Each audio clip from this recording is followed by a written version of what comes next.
Omerta, qui règne dans ce quartier. Vous êtes avocat de la partie civile, donc de la famille de cette victime, ce jeune homme de 21 ans.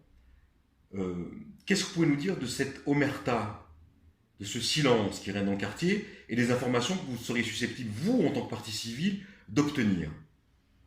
Il y a un vrai constat, effectivement, c'est qu'il existe une omerta directement liée au fait que les pouvoirs publics ont déserté ces zones urbaines. C'est une réalité.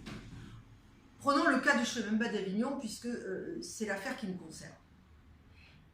18 640 Nîmois résident au chemin bas d'Avignon. 18 640.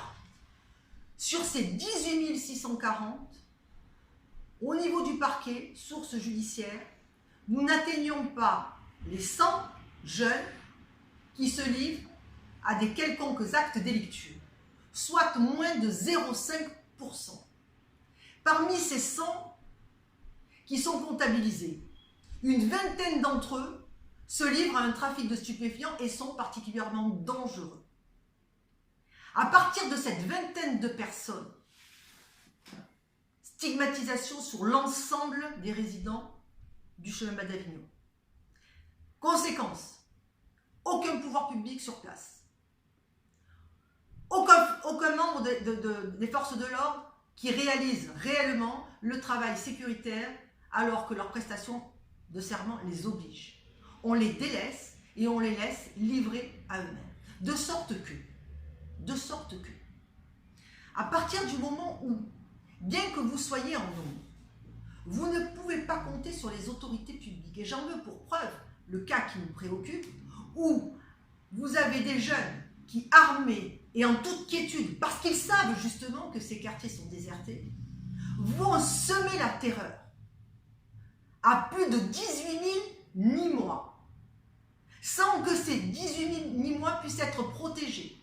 Et malgré leurs différents appels, tant au niveau de force de l'ordre, qui les ont amenés, au niveau bien sûr des élus locaux, qui les ont amenés à se tourner vers les médias pour crier leur désarroi.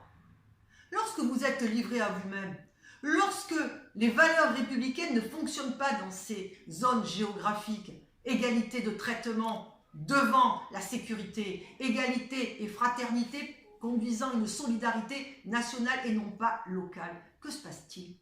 Que se passe-t-il lorsque les seuls à semer la terreur le font en toute quiétude? Eh bien, vous générez ce qu'on appelle l'omerta. Alors aujourd'hui, il faut renverser la vapeur. Aujourd'hui, il faut se mobiliser. Parce que ce que je crains, c'est que cette vague de violence eh bien, ne soit que le début d'autres vagues de violence, parce que la haine appelle la haine, et la vengeance appelle la vengeance. Aujourd'hui, je ne suis, depuis au moins une semaine, je suis, je dirais, pardonnez-moi de l'expression, presque harcelée, même si le terme est violent, par des mères qui ne cessent d'appeler et qui ont peur pour leurs enfants, qui vivent le nœud dans leurs prières, à se demander à quel moment cela va s'arrêter, ou quand leur fils pourrait être victime de cet acte. Et sans qu'il soit nécessairement délinquant. Parce que lorsqu'on tire, on ne vise pas un délinquant, on vise un citoyen nîmois résidant dans telle zone géographique. Voilà la réalité factuelle et sociétale que je dénonce. C'est une réalité, et cette peur au ventre, nous ne la connaissons pas. Il faut être parmi eux pour la connaître et la ressentir. C'est ce qu'ils vivent actuellement. Face à cette omerta et cette tension dans le quartier, qu'est-ce que vous proposez, vous, aujourd'hui, pour leur venir en aide et apaiser les choses?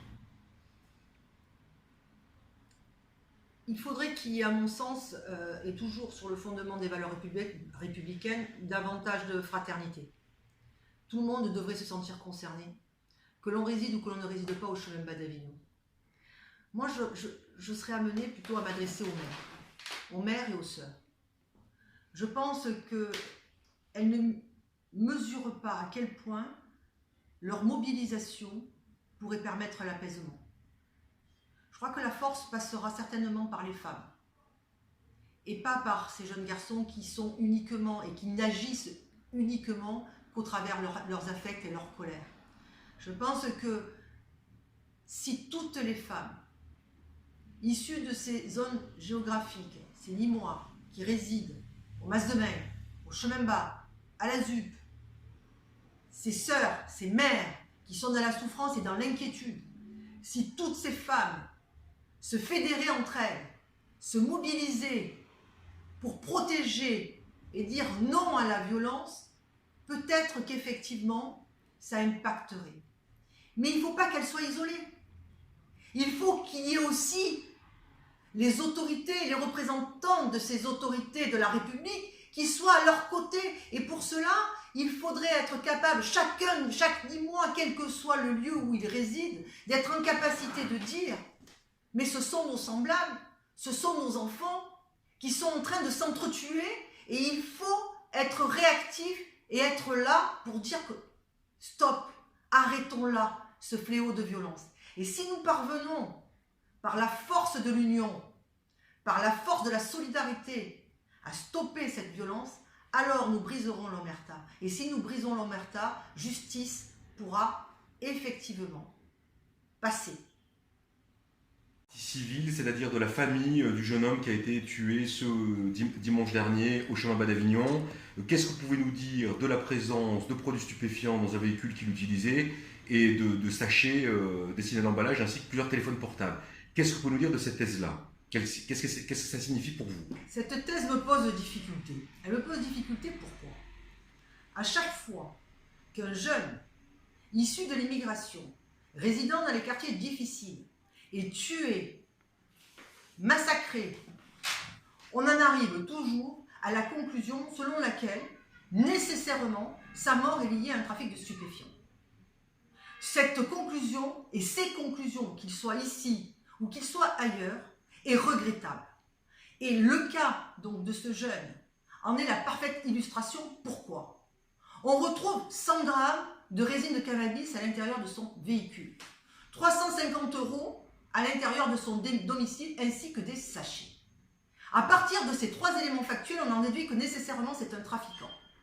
Alors qu'aucune expertise génétique n'a encore été rendue permettant d'établir que le cannabis se retrouvait à l'intérieur de son véhicule lui appartenait. Ça, c'est un premier point. Deuxième point, les analyses sanguines ne sont pas encore retournées et on ne sait pas, à l'heure actuelle, s'il en était consommateur. Cela pose difficulté. Deuxième point, en ce qui concerne 350 € que l'on trouve à son domicile, j'ose espérer que cela ne suffit pas pour envisager qu'il tirait revenu d'un quelconque trafic de stupéfiants. Un autre point qui me paraît essentiel. Aucun des témoins, aucun des Nîmois résidant au chemin Bas d'Avignon n'est venu nous dire aujourd'hui que celui-ci se livrait à un trafic de stupéfiants. Or, j'ose comprendre que s'il y a des personnes qui sont parfaitement informées de qui trafique, mais surtout de qui ne trafique pas, c'est tout de même ceux qui résident au chemin Bas d'Avignon. Or, tous s'accordent à dire que c'était un garçon qui n'était pas mêlé dans un quelconque trafic de stupéfiants, bien au contraire, il était salarié, il était apprécié, il était aimé. Il était l'enfant du village. Et c'est la raison pour laquelle l'ensemble de ces jeunes ont été particulièrement touchés, particulièrement blessés. C'était comme si on leur renvoyait en pleine figure, que leur peine et leur souffrance étaient inexistantes.